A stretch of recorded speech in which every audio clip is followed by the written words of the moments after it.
Hezbollah को पूरी तरह खत्म कर देगा। ये खात्मा हो जाएगा, लेकिन इजराइल के हमलों के बाद लेबनान ने एक बार फिर इजराइल पर मिसाइल से हमला कर दिया है। ये जंग और भी ज्यादा खतरनाक मोड़ पर पहुंच चुकी है।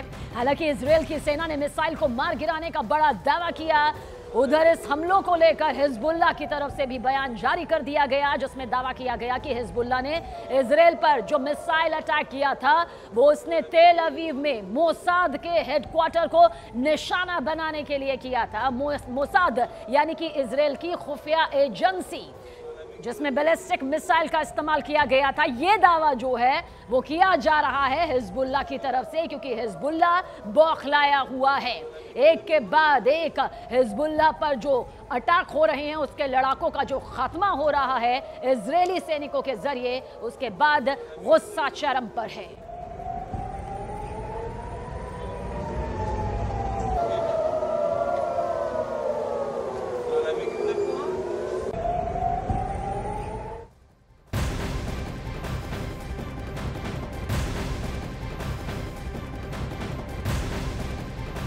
और देखिए, लेबनान की तरफ से हमले और उसके मिसाइल को मार गिराने के फौरन बाद इजराइल ने लेबनान में हिजबुल्लाह के ठिकानों पर अटैक लॉन्च कर दिया। इजराइल ने दावा किया कि उसने उन ठिकानों को तबाह कर दिया जहां से इजराइल पर हमले हुए थे। इजराइल के हमले का वीडियो भी सामने आया है, जो इसके जरिए हिजबुल्लाह के ठिकानों को तबाह करने का बड़ा दावा इजराइल की तरफ से किया गया। इजराइल पहले ही हमास को लगभग तबाह कर चुका है, उसके टॉप कमांडर्स मारे जा रहे हैं। लेकिन अब ऐसा लग रहा है कि इजराइल का फोकस लेबनान में हिजबुल्लाह के ठिकानों पर हो गया है, क्योंकि इजराइल के हमास के हमलों के बाद ही हिजबुल्लाह एक्टिव हुआ था। लेकिन वक्त के साथ हिजबुल्लाह ने इजराइल पर अटैक की अपनी रफ्तार को और ज्यादा बढ़ा दिया था, जिसका काउंटर करने में अब इजराइल की सेना बहुत तेजी के साथ जुटी हुई है। तस्दीक करती हुई ये तस्वीर भी सामने आई है। हालांकि हिजबुल्लाह भी कह रहा है कि हम इजराइल के हमलों को नाकाम कर रहे हैं, वहीं पर इजराइल कह रहा है कि एक के बाद एक जो हमले हम हिजबुल्लाह के ठिकानों पर कर रहे हैं, उससे बड़ा नुकसान हिजबुल्लाह को हो रहा है। और मकसद यहां पर लेबनान की जनता को निशाना बनाना नहीं, बल्कि हिजबुल्लाह के ठिकानों को निशाना बनाना है। इजराइल की तरफ से ये पहले कहा जा चुका है, लेकिन जो मिसाइल रॉकेट अटैक हो रहे हैं, जिनका जवाब भी दिया जा रहा है, वो इस बढ़ती जंग को और ज्यादा खौफनाक तरफ ले जा रहा है। महायुद्ध से जुड़ी हुई ये तस्वीर सामने आती है, जो बताती है कि हमलों के बाद किस तरह से हिजबुल्लाह का पलटवार भी हुआ।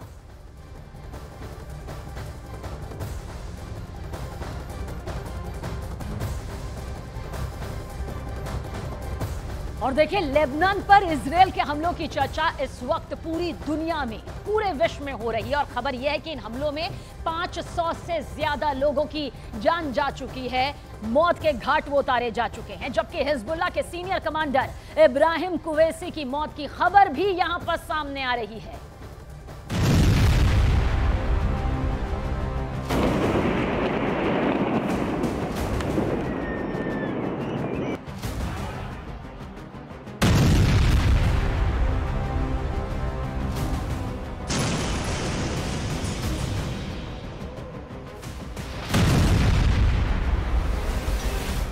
लेबनान पर इजराइल का डबल अटैक, हिजबुल्लाह के ठिकानों पर फिर बरसा बारूद।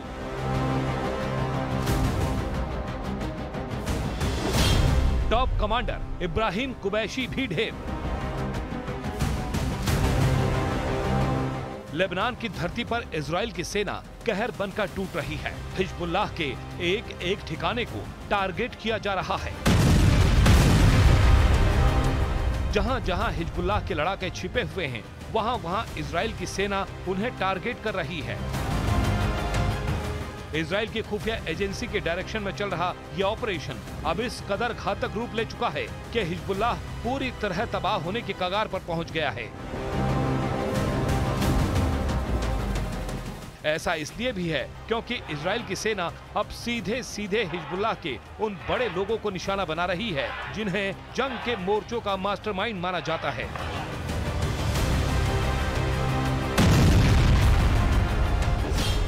अब खबर आ रही है कि इजराइल के हमलों में हिजबुल्लाह का एक और टॉप कमांडर मारा गया है। कमांडर इब्राहिम कुवैसी को दक्षिणी बेरूत में इजराइल की सेना ने मार गिराया है।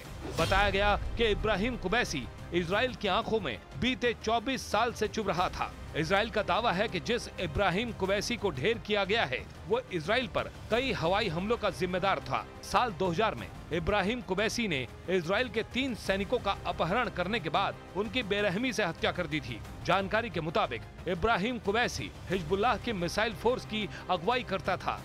इजराइल का ये भी कहना है कि जहां इब्राहिम कुबैसी अपने साथियों के साथ छिपा था, उसके बारे में उसकी खुफिया एजेंसी ने पुख्ता जानकारी दी थी और अब हिजबुल्लाह ने भी इब्राहिम कुबैसी की मौत की पुष्टि कर दी है। 24 घंटे में हुए इजराइल के इस डबल अटैक में अब मरने वालों की संख्या में भी इजाफा हो गया है। जानकारी के मुताबिक लेबनान पर हुए इन हमलों में 558 लोगों की मौत हो गई है, जिनमें 50 बच्चे भी शामिल हैं। इजराइल के इन सीरियल हमलों के बीच पाकिस्तान के प्रधानमंत्री शहबाज शरीफ का भी रिएक्शन आया है।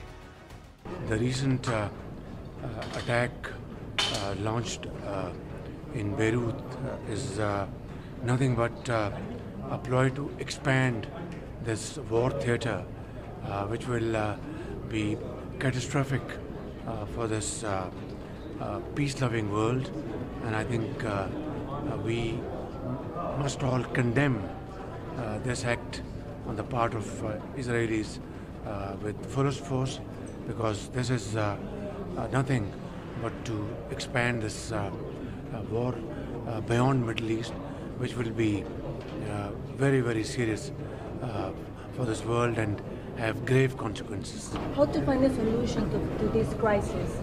Two-state solution is the only answer. Immediate ceasefire, and then two-state solution. There is no other option. उन्होंने इन हमलों को दुनिया के लिए विनाशकारी बताया है। लेबनान में लगातार बिगड़ते हालात पर अमेरिका की नजरें भी टिकी हुई हैं। राष्ट्रपति जो बाइडेन का कहना है कि भले ही हालात बिगड़ गए हों, लेकिन कूटनीतिक समाधान अभी भी संभव है। We've also been determined to prevent a wider war that engulfs the entire region. Hezbollah, unprovoked, joined the October 7th attack, launching rockets into Israel. Almost a year later, too many on each side of the Israeli-Lebanon border remain displaced.